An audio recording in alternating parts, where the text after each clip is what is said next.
the first to know Nsem-Pii TV. Abusia for Yedaswara ewo eye Bernard and Chibosiakon, known as Chairman Wontumi and Nsem-Pii. Na in fact, in any tria, Yebekaya last week Tuesday, and I just a Chairman Wontumi, Ekopimo ye EOCO for Akachi. Na ebesis Habri and Sunday, Chairman Wontumi, or Daswara ewo EOCO for Akachi. Na eno NHS eye Martin Kpebu, Ede Nsem-Pii egu aponoso. Na Nsem na wo kano. Oni eye Dr. Joshua Zaato anachese ekohia e one of the TV stations ana omo twen enkomo na enkomo no mudi no ana omo twen eye EOCO boss Raymond Acha omo twen no sre ene basa ana omo kire say in fact who Raymond Acha who a journalist enti say e ban say case bi say pan dia the only thing I was say kamani mani hia pa ma pa eye communication also communicating properly at the general public say Chama Wontumi kwadu sei ni kwadu sei an ye de abono na eno nti anama oda so ewo EOCO for Akachi because ye hwe eye charges a ye de ato Chama Wontumi so a Martin Kpebu pa kire say eye de bi a enye official statement from any of the authorities a ewo EOCO for no eho because akoye artism ana kire that social media and obi e ka say Chama Wontumi he is into galamsey any fraud any ade but omo pa kire say eye EOCO boss no eye Raymond Acha e wosen ko no anka setimi ba bonten pam ebe ka kire o man ni nyina se Chama Wontumi e sei ni ti ana ye de ache no na anya saade in fact enne Martin Kpebu ene Dr. Joshua Zaato ama eye EOCO boss yi ne ho akire ni yepa na o chese no kre de omo efa so ede eye Chama Wontumi no eye inhumanly ase ade bi a enu kwasen kede ye nipa ana mpese omo de eye Chama Wontumi na eye ade bi a ase omo ebuli eye Chairman Wontumi. In fact, one of Nsem-Pii yenye bre ninti ensema omodi tu edwa. You know, he was arrested on Tuesday afternoon. Then they were dead, far into the night. So Wednesday morning, I heard him on Neat FM commending EOCO for doing a professional job. And that was that very night that EOCO admitted him to bail. It's just that he's not been able to meet the conditions yet. Yes, so I heard Lawyer Pierre Kubi commending EOCO, and for me that was heartwarming because you know how lawyers generally we are distrustful of state institutions, and when it comes to bail, the arm twisting, etc. But he was very clear that EOCO had been very professional, and I say Obo Mabaso, commending them. That was what he said. Yeah, so we should, put that on record too and see how that trajectory has played out, right?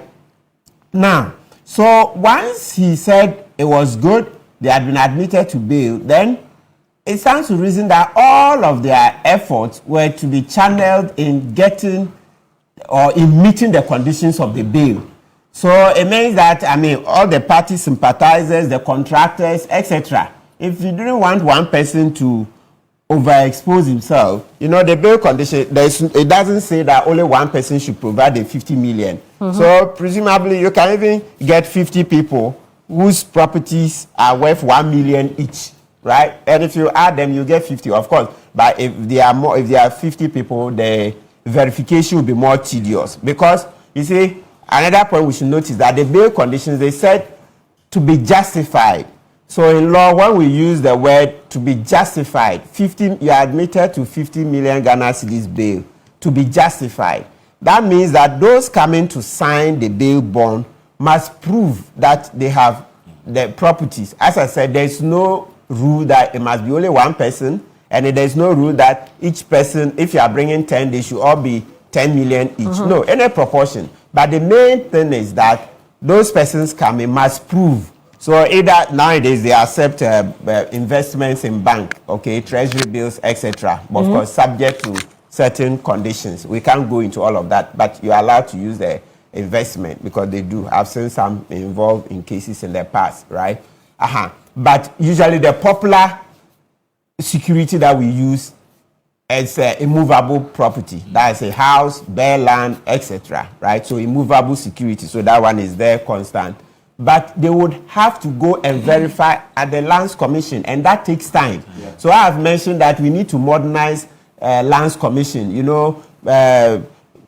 This digitalization, etc., make it faster so that even when he was admitted to bail 11 to 12 p.m., on Tuesday night, then EOCO would have sat in their offices, then went onto the Lands Commission database to check the sureties you've brought, are their properties registered, etc. Then they could have executed. But you see, Lands Commission is not yet there. EOCO is not linked to Lands Commission. And by extension, all the law enforcement agencies, we hope it gets there so that you do an online search and then, boom, you are done, right?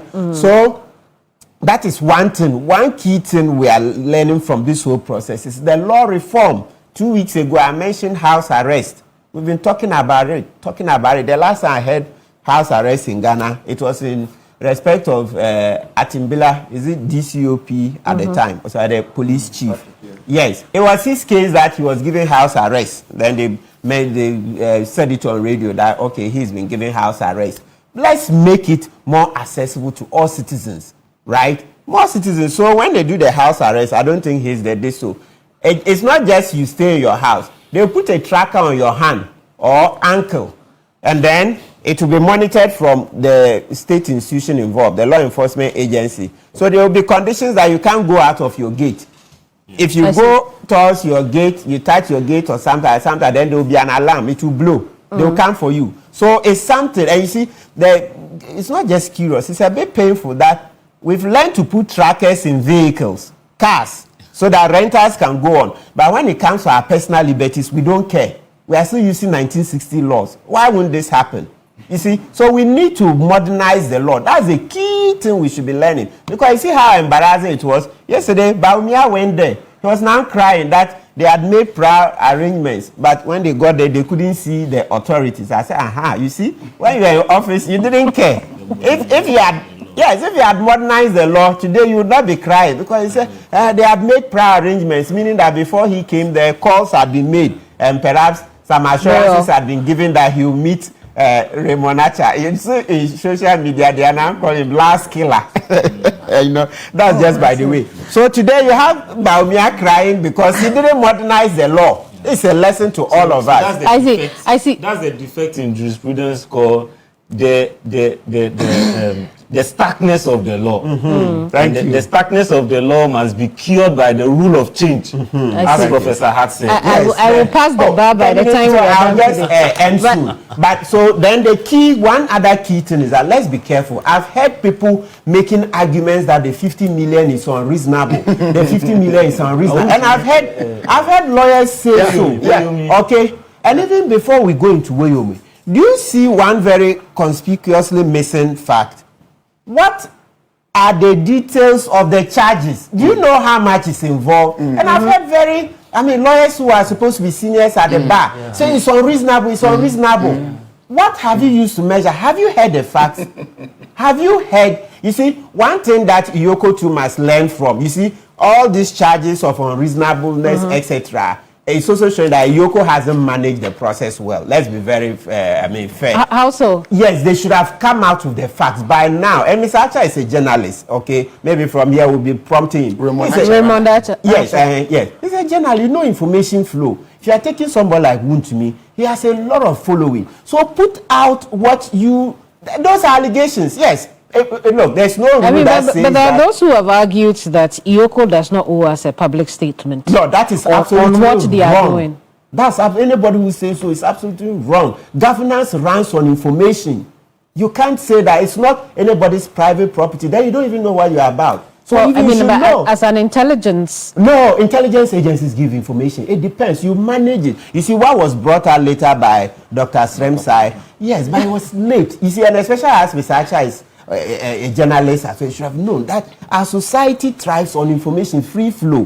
So bring out, if you are to say that he is involved in tax fraud involving 1 billion Ghana cedis, that doesn't change anything. Well, the fact that has been put out there change the investigations. It's your sources and how you are gathering the evidence that you don't put out. But if the allegation is that somebody's brought you a petition that is involved in tax fraud, 1 billion Ghana cedis. I hear on the grapevine to things like he has bought a lot of stolen vehicles. Okay, that is why maybe the deputy AG came out. No, but he didn't put facts enough to. Detailed facts. You see, they are saying that the 50 million is unreasonable. So we should say the tax fraud involves this amount and that. That doesn't change. I mean, but at this point, we cannot take any of those things that are going around on social media. We don't have the information. No, it's we don't know the detail.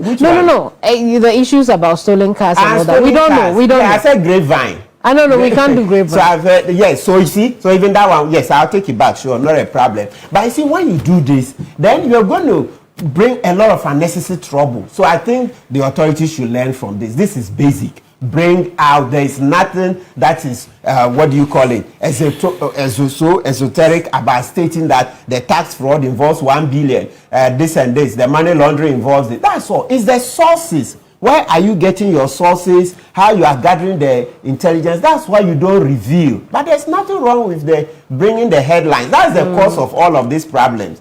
So because I've been saying I'll restrain myself, so all the interviews are granted. I said no, I would wait because I haven't heard. But as I kept waiting, I said no, I think there's something wrong. The more the citizens are charging and this thing is going on, then it means that there's something wrong. Then I said, oh no, it's an investigative body. They should have come ahead with enough facts so that these things are by its unreasonable. So they should learn how to manage the information. It's not been managed well at all in this case. Because Baumia also went in there and said it's unreasonable. They said, Baumia, which lawyer is advising you? You should have said that. EOCO hasn't managed the process well. It brings the question of what determines the reasonableness. Exactly. So if you don't know the figure, so you see why I said Baumia shouldn't have said so. Very raw, very bad advice. He should have been advised that why is EOCO not bringing out the details? If he said there is a tax fraud involving 1 billion, this and this, what is wrong? You say it. So he got wrong advice. I think next time his advisors should analyze well. I mean, but legally speaking, the reasonableness is left to the agency that is granting the bail. Yes. And also we have a law, Act 30. It says that bail should not be excessive. There are some principles. It's not comprehensive enough, but they'll tell you that don't use it as punishment. So let's say if the facts were to come out and it shows that, let's say put everything together, all the figures point to, let's say, the total figures involved is 20 million. And you go and set bail at 50. People say, how? So usually what the practice is that, yes, if the allegation involves 50 million, then you set it. And it's not every allegation, but maybe if you see money has moved or there's some money with the person, that's when you set it. But if it's an allegation and there is nothing tangible, the fact that they say that it involves tax fraud of 1 billion doesn't mean you set bail at 1 billion. No, they look to see, has some money come to Wontumi? And Wontumi's case, I'm sure that one, trust me, because of the cocoa roads and the other things, you see money has come to him. So but the issue of the cocoa roads, he said he's not taking any money. No, that's false. Because if you are constructing roads, that is false. I mean, the things are. So I'm also telling you that it's false. You've heard his, you are saying his. I'm telling you that it's false. He was paid hundreds of millions. That one we can't. Even the one I said grapevine, I just decided to just walk away because it's not been made official. But people know.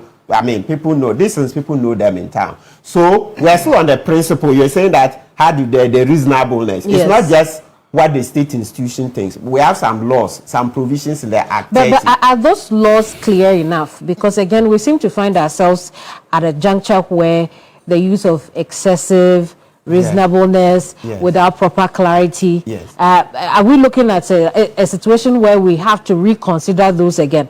Yes. So absolutely, That's why I said earlier that we need to reform the bail laws.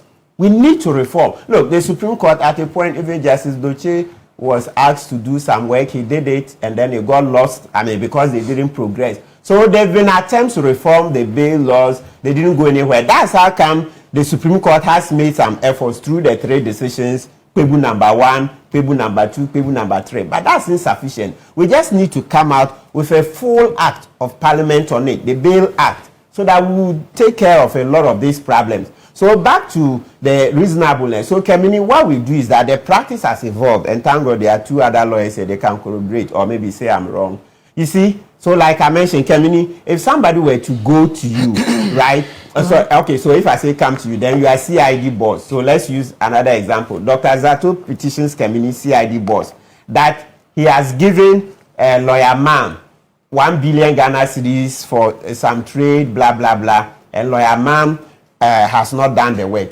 Now, when they are going to set bail, Zaato is put it in his petition, but he's not been able to show a transfer of the money. Can you imagine such a colossal sum? You don't have, what do you call it, bank accounts to prove that you sent it. Man is brought in, he comes and says, no, the money was 20 million or 100 million. Now here is Zaato, who sent a lot of money, allegedly, but has no proof.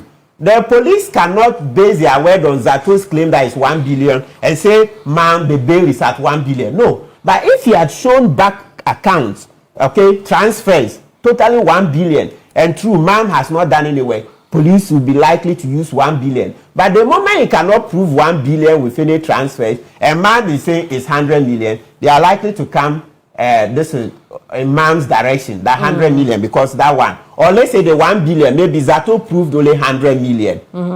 So peg it on what can be proved, right? So it's not done in the air. Some of them, they are not in the act, but it's also practice. So the key thing is that, please, don't say the figure is unreasonable. You'll be in for a shock. So the protesters then, we can say, put the cart before the horse, because they didn't have details of the bill. They just jumped to it's too much. No, I won't say they put the cart before the horse. I think there's something to be said. What the plain truth with all us is that EOCO hasn't managed the process well. Come out with enough facts. Me, this thing I can't support. I can't support anything. Look, we are building a democracy. Hey, you don't know when MPP will be back. I don't want to say some things and then tomorrow be like, you were the one saying. The plain truth, they are there because something went wrong. Put out the facts. The tax fraud involves this. The other money laundering involves this. This one, what is so secretive about that? So I won't say that they put the card. If you don't manage information well, this is what you get. Yeah. I see, Dr. Zaato. I mean, do you think there was germane and genuine cause for the protests that we saw yesterday and 2 nights ago? Thank you very much. You know, after listening to Martin, I don't know what else to add. But to say this, Chairman Wontumi is not above the law, and nobody is above the law. And I am in favor of any process being used by the state, legal processes, to try to hold public office holders in general and individuals to account for their actions or their inactions. You will not see me saying anything and say that should not happen, because it's part of why we run a political system, it's part of why we are a democracy. But in this democracy, we said that things must be done by the law. And sometimes even where I think the law is not explicit, we've tried to say that the state must seem to be fair, must seem to be humane and treated. So again, I'm not saying Chairman is about the law, but if you look at the way he has been treated, in my own opinion, it's inhumane. Now somebody will say other people have been treated like that before. That you can go through our history and see political opponents of other political parties that for the 8 years of the NPP they did worse or they did similar. And that if you go back to look at the other 8 years of the Indies, they did better. Isn't that a more reason why we need a reset? Isn't that a more reason why we need to bring a more humane process? The funny thing is, it's always the politicians or those in office who are crying, who are perpetrators, and then the next time they become what? The very people, the victims of the whole process. So the process seems to reproduce itself. And I don't think that is fair. Look, people of rational minds look and say, look, why are we doing this to ourselves? And I say you can go through the list, the long list of people who were maltreated under the NDC government. And now, when people they are now here. Meanwhile, it's the same people. If you can literally see a revolving door of a perpetrator and of a victim, of perpetrators becoming victims and of victims becoming perpetrators. But there is no political appetite or even legal to solve it, to address it. And I think that is where we are wrong. Look, there should be a big appetite to do that.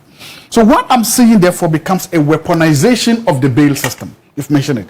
I'm wondering, if Chairman Wontumi struggle with the bail, what about the so-called ordinary man on the street? What about the ordinary, I'm saying this with all the respect, the ordinary teacher, the ordinary nurse, the ordinary unemployed person. And I was thinking, and somebody told me, look, Joshua, it's worse than you think. You can go and see people sit either in police cell or somewhere for so long because either a judge or somebody has weaponized the bail system to deny the person of their fundamental right. Why are we being so inhumane to ourselves? Why do we keep doing this? It's not fair. Perception is reality and king in politics. And since I don't know the law, I always want to go. Oh, you are allowed. And I am happy you made the point that EOCO in and of itself has not managed this process well. And look, so I see some complicity in EOCO based on what is happening because you made it. I'm asking, imagine in an alternate world, EOCO calls this man, say you are under arrest. Straight they take him to court, put charges there, and now leave his fate to the court. Yeah. Imagine in an alternate world, not even an ideal world, it happens that look, Chairman, we are arresting you, Chairman, straight to court. Court, this is what we have against him. That's the transparency you're talking about. That's the accountability you're talking about. Then we can now see what is in the charge sheet. And then do not tell the court. Now he and his lawyers will now be arguing before a court, and then the court decides whether he goes. Because I've seen it happen. I've also seen Ghanaians, highly exposed political people, being given self-recognized bail. Self-recognized bail. But you see, it's because here of the agency of the person. Yes, Chairman Wontumi is flamboyant. Yes, Chairman Wontumi is loquacious. He speaks a lot. Yes, Chairman Wontumi is a major political player. And yes, Chairman Wontumi likes it. Look, he has a big voice and he has big platforms to talk about it. Maybe you don't like his politics. Maybe you don't like how he does it. Maybe you don't like even him. You think he's a braggart. You think he shows so much bravado, and then you think that it is time to teach him a lesson. It is time to cow him into docility. Those are not justice, looking for justice. Those are vendetta. And those become very vindictive. Is that how you feel about the process? I'm saying yes. I'm just telling you now. There's something you said about There's something you did about perception, and part of the argument going that and there was a way that EOCO has dropped the ball on this one. Look, there's already a perception in EOCO about the EOCO boss. There's an argument that under the MPP, he suffered so much indignity and injustice. Under the MPP, his properties were destroyed, were seized by the state. That the MPP was so wicked and so bad to him. That is already there. That perception is there. Now he's in charge of EOCO. Now he's come, and the argument then is that it is now his time to say justice is karma is a bit better said what cold. Now he has his time. You see, when you juxtapose what is happening, what was supposed to be a normal, boring legal process, we are arresting you, we are charging you, your fate is with the court. When you now bring all these nuances, when you now bring all this other effort, it then looks like the EOCO now is not being weaponized to go on a vengeance, and that is not like kind of like vengeance on steroids by this individual. And when you do that, Dr. Zaato, I mean, in order to draw the connection that this could be vendetta because Raymond Archer lost his business under the tenure of the MPP, then we should be able to connect what Chairman Wontumi did during that period to how Raymond lost his businesses. But at this point, we are not able to do that. What we have rather are real charges against, or well, not charges at this point, but real accusations against Chairman Wontumi. How are you drawing the issue of vindictiveness and vendetta? I am not saying there's a causal link between those two. I've not said that. I'm not saying there's a cause and effect between those two. I'm saying that there seems to be a correlation. And I also did say that perception is king in politics. I'm saying it is a perception. I'm not saying it's based on factuality.